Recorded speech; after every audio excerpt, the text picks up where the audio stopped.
Boges. From Kingston, New York, upstate New York, exit 19. Yeah, it's where I lay my head. I'm an MC. At the end of the day, I'm just a person who happens to be able to rap. You know, the Golden Silence is the project I've been working on. It's my debut. I guess you could call it an EP, but you know, it's a full studio production from myself, the producer by the name of Dr. Manhattan, the Doc Man, also a local producer. It's a collaboration between the two of us. It's been a long time coming with this project, you know. We've kind of taken all the necessary steps, waited for the time to be right for it. It's a short project. It's about 7 to 8 songs, but you know, we're ready to get this thing out. 420 at the BSP. We're gonna be releasing it, celebrating it. BSP Lounge, Kingston, New York. I think I started taking this rap stuff, actually started taking it seriously about 2-3 years ago. That's when I started recording more music and kind of taking my craft to the next level. You know, in that time we've covered a lot of ground. But you know, it's like the type of thing, even when I was a little kid, I took it seriously, but it was more just a thing for me. I never really gave a shit what anybody else was doing. It was kind of just for me type thing. But over the last few years, yeah, I've been trying to get my stuff out there, you know, give the world a chance to hear it. So, but some of the rappers that I've been influenced by as a kid were, you know, all the legends from B.I.G. to Pun, you know, Buckshot, AZ, The Locks. These are the type of people that influence me, you know, Gangstar. It's a wide range though, all types of music. But yeah, you know, pretty much the legends, man. These are the guys that I aspired to be like as a child. I wouldn't say it's any one particular rapper. I had such a large sphere of influences as far as this hip hop stuff. I feel like that, you know, kind of made me the type of MC I am today. I've been working with this kid, Dr. Manhattan. He's a brilliant kid, brilliant producer. Kid really does it, you know, from the top to the bottom. We've been, like I said, we've been working on our debut project together. We're kind of making our entry into the game together. But you know, soon it's like, I'm sure we're both gonna start, you know, reaching out to different people, you know, working with different people. But as of now, it's been kind of a team, a little duo. You know, it's you know, I feel beyond privileged, blessed to have somebody like that in my corner. The kid's brilliant, amazing musician, amazing producer. You know, Dr. Manhattan, he has a very specific sound. It's very reminiscent of, you know, the golden era of hip hop, you know, that boom bap sound, but it's also very relevant to today's game. You know what I mean? And I've also seen him progress a lot over the last few years, you know, but the kid definitely got a unique sound of his own. He uses a lot of samples. He's a jazz musician. So, you know, there's a lot of jazz samples in there, a lot of soul going on, some rock and roll, a lot of old stuff, you know. But yeah, you know, we're just trying to keep that classic sound and vibe kind of together with our own feel to it. So.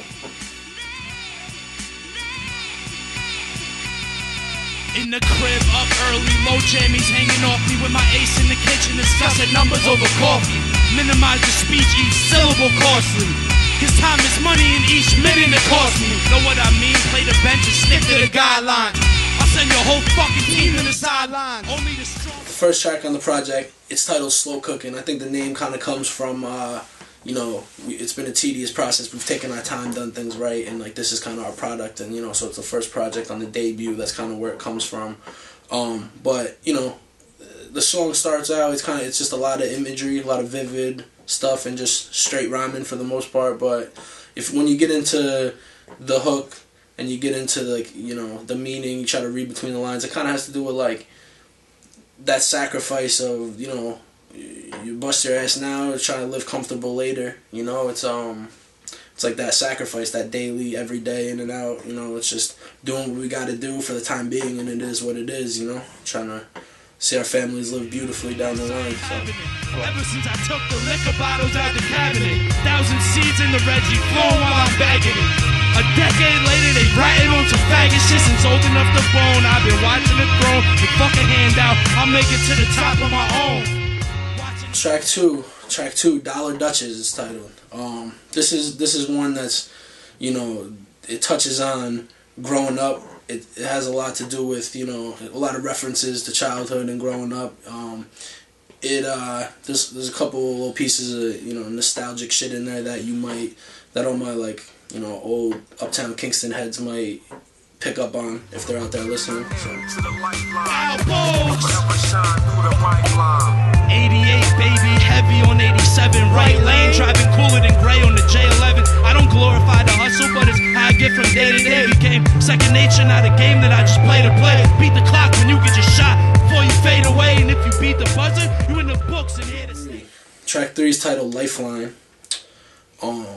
You know, this is another one where it's kind of just, it's straight rhyming for the most part, but, you know, if you want to take a meaning out of it, the title of the song and the hook with the cuts by DJ Buffalo, shout out to DJ Buffalo, by the way, is it's Lifeline. It's kind of based on that idea that you can live forever through your music, you know, no matter what, and that this is way bigger than just words and beats, you know, being recorded. Like, this is, you know, this is the lifeline. It can be taken a couple different ways, but, you know, it's gonna live on forever. That's kind of what the idea behind it. Yo, Doc, this shit is crazy, by the way, bro. Check. L's under the AC, sour and cold showers after balling for an hour, coughing up all colors. Fat boy, asthma, smoker's lung when I'm running. But in a mic race, you lightweights, you wouldn't want it with them. L's under the AC, the shit cooler than L's under the AC. L's under the AC. Track 4. You know, originally we were gonna call it L's Under the AC. It's kind of like the, you know, that was like how the hook goes. That title and the inspiration for the song kind of just came from last summer when we were busting our ass in the studio every day trying to get all this music together, and, you know, the AC wasn't working that good. It was hot as shit outside. You know, a lot of that went on. A lot of L's under the AC trying to keep cool, like, you know what I mean? And it was just kind of just came together. But then down the road, like when we actually got in the studio, ended up changing the title to Frozen Grapes, because that was, you know, I thought it was a good symbolic name, trying to keep cool, like, you know, a little snack that we had some grapes in the freezer, you know what I mean? We're eating. Faces saying, who is that? Blabbing like you really the truth. Frontin' until I air my shit out one time. Got you feeling stupid, scrap. Bowling chain, mic swinging, how I maneuver that. Loudest one in the room, the weakest. You proving that. You the type to rap about the work and where you moving at. If you really on it like that, boys are using that. Step up in the ring with your title. Track 5 is the title track off the project. It's called The Golden Silence. You know, it's a hard-hitting song. It's kind of just about, I feel nowadays people do a lot more talking than acting, you know, and they you know, kind of live through the words rather than just, you know, being about it. So this project, it's kind of symbolic of the whole project, as much as, you know, we kind of just we're letting our music speak for ourselves. Like, you know, we don't gotta talk about it all day, and that's kind of what it's about. Look what they created, fueled the fire in your speakers now. Rose about the reaper cloud, gave you something to speak about. Know this paper gon' add up, but yo, I need it now. A lot of times talent and success don't really even out. Then my people's paper beat you fucking much to even count. What a feeling now. Shorty asked me what I'm doing, told her something you gon' hear about. You feeling now? Track 6 is titled 5950.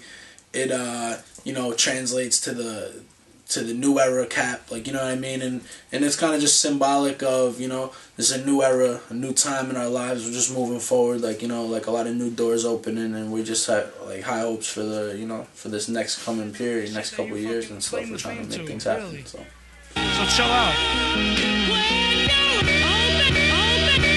Even in the dark, when the cards and the odds are stacked and fill a lock, he go hard till the bars are snapped. Most these artists whack, I ain't even arguing that. Regardless of opinion, shit is a fact. I spit fish scale if the shit you pitching is crack.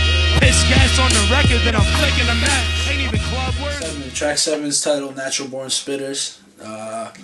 This is just, you know, no hook on this one. It's just a long verse, just kind of dumbing out over the beat. Beat's crazy. Doc Man is just like, just wild beat, hardcore, you know, with a lot of topics covered in the verse. It's not really no specific idea behind this one. It's just straight rhyming, you know what I mean?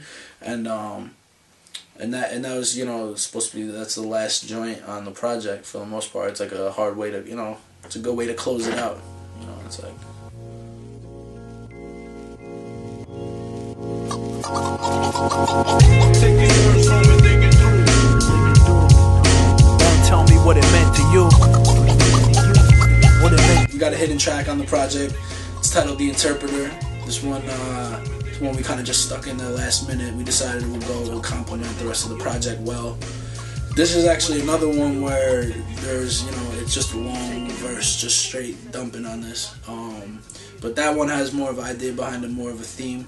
The idea of the song, The Interpreter, is kind of just that I always felt with my music that it was meant to be taken in as you see it. I wanted to do something special for you, so it doesn't matter what it meant to me when I was making it or the type of what went behind that. It really, to me, what matters is what you take from it. So it's like, that's why it's The Interpreter.